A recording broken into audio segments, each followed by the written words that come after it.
block 2. I think it's block 2 or 3.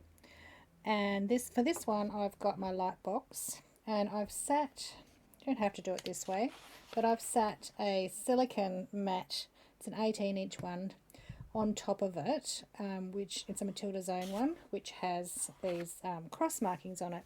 So that actually helps me line up my pattern sheet and also my fabric background panel. So remember, on our pattern sheet for block 2 we've got our lines on there, so you can just use that if you don't have a light box like we did for the first block. Well, this one I've put it on my light box, and again you can just put it on the light box and see through, but I happen to have this silicone mat which is going to let me iron it lightly on top of my light box as well. And it actually helps even more because it's a bigger mat and the lines extend past the 16-inch background block, so I can always check that my corners and all my creases are lined up, both with the pattern and the mat. Now I could take some tape and tape this onto that so that it doesn't move and it always stays lined up. If I had some tape here with me, I would do that perhaps as well. This is all just little tips to make things go better. So for this block, our bottom layer are these stems here. So I need to find my stash of straight stem stitch bias that's been made. Okay, and I'm going to cut 4 pieces for that one. And I'm going to make them plenty long, so there's plenty to sit underneath. It's about 2.5 inches, 3 inches maybe. I'm sure you've got plenty.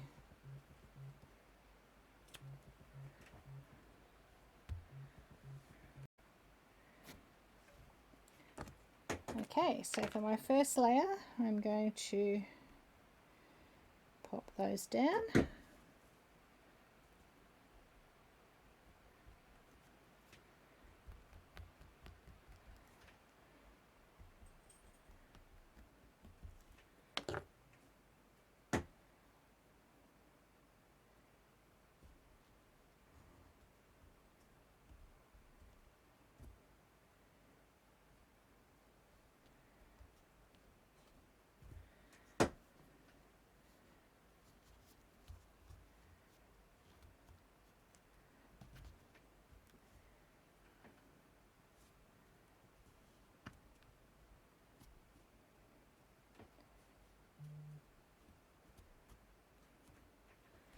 Okay, I'll just give that a quick press.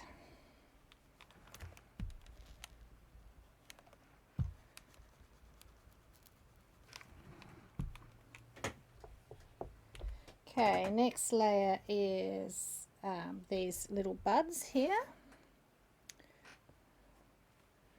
Where did I put my buds?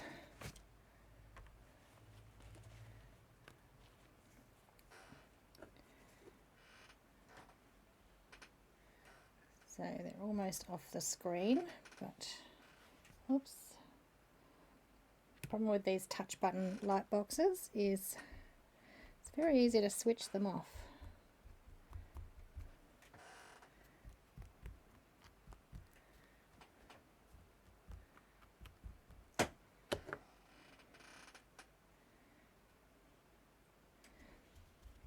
Now I mentioned in the first block that you could trim this point off, but the ones that don't have the dot on the bottom, you're actually risking having a gap. So I'm going to say this time, don't trim them off, and we'll look at that when we're stitching the leaves down. My light box is not quite big enough for my blocks.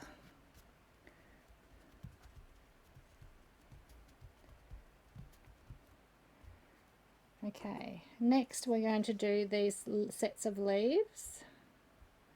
So don't glue right to the points because we need to tuck those tails under.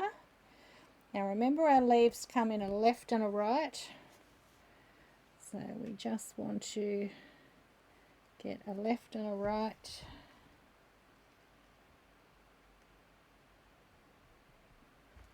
Sorry, switched it off again, leant on the button.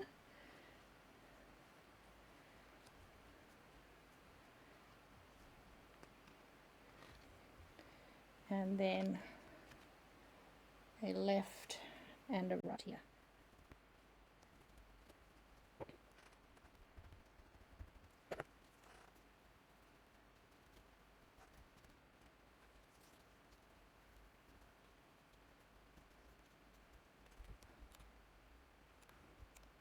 Glue. That's that up. Do down here.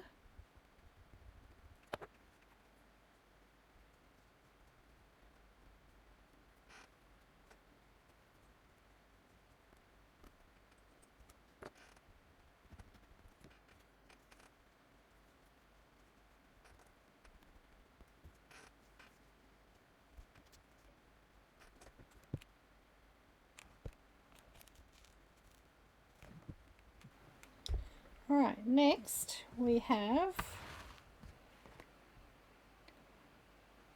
a row of scallops around there.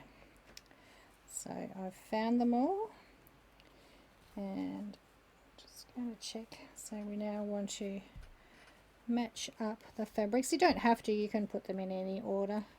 Don't have to match them up exactly. It's a bit hard for me to see through which ones are which actually.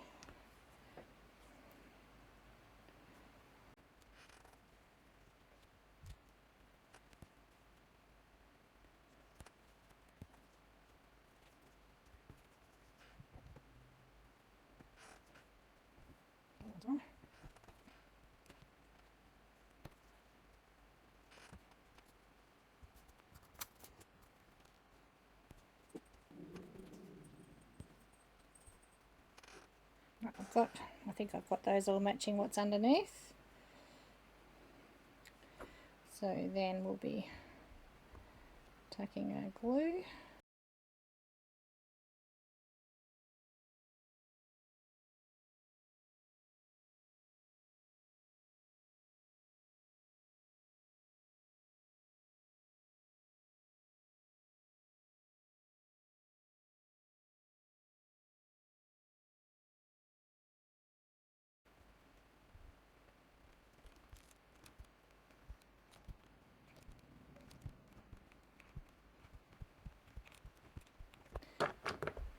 Okay, so for our middle motif we've got a couple of options, and what I think I'm going to do is remove that, put my circle over the top, and add in my center pieces while I can see it straight away. So I'm going to build that center panel while I can see it all.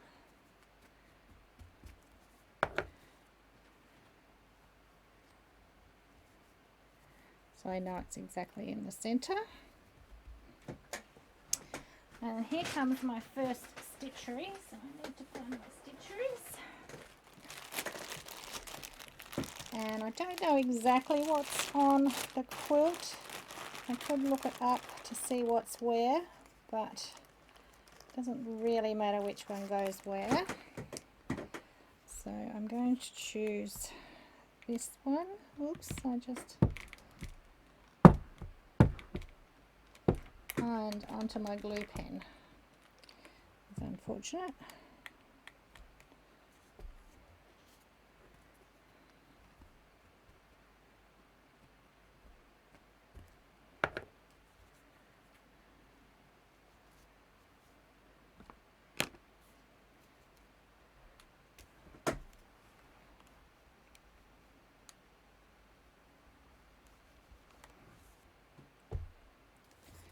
Right, now I'm going to bring this back, get it all lined up again.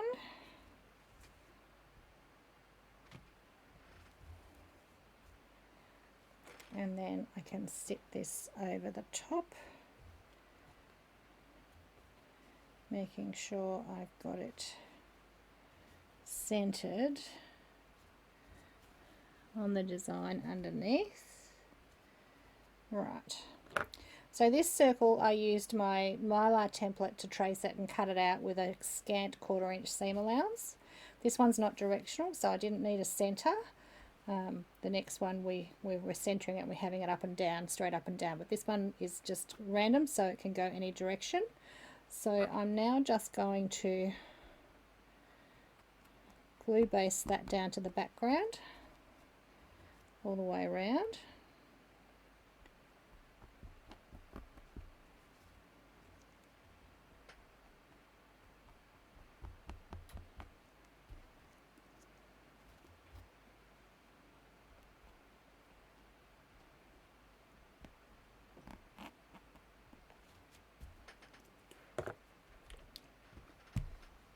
Use that down. Now I had used an iron off pen, so now that I've ironed that down, I've lost my circle, but that's okay, because what we're then going to do, now you can either use your nested circles, or if you bought the mylar circle, you can use that. I'm not sure where my plain 7-inch mylar circle is, but I've got one from our set of mylar circles. So I'm now going to put that on there to get my edge again. And then I'm going to take my 3/8 inch bias stem that was cut on the bias. So it's stretchy and it will go around a curve. So what I'm going to do now is put glue dots around here, and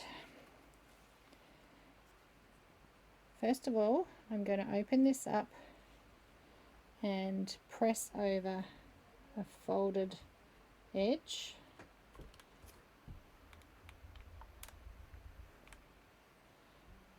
If you can fold that back in, it's even better, but you will have a tail on one side.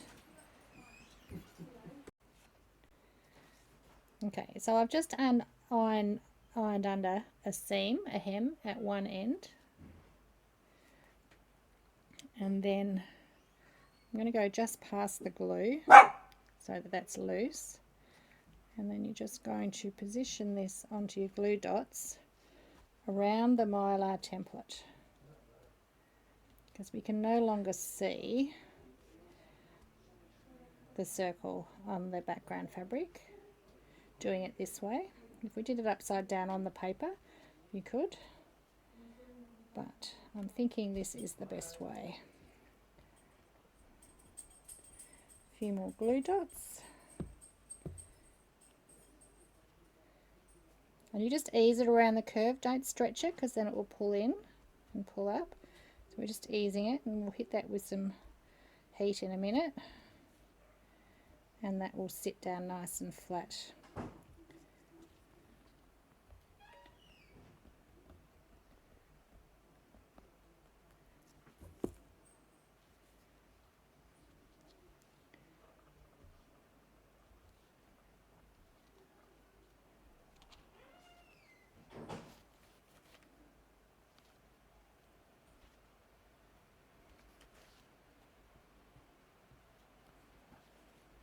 Okay, so just go a bit past, trim that off, and then we're going to lift up the folded end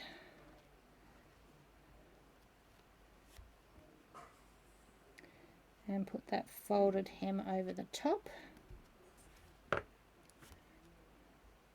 Now because we've used the high heat mylar, we can just press over the top of that now and fuse that into position.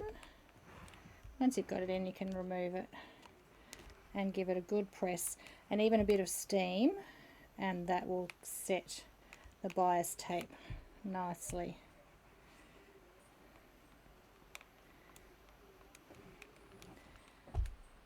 If you need to put a little bit more glue around the outside edge, you can, just so that it's nicely set into position, particularly where that seam was there. We had a joining seam there.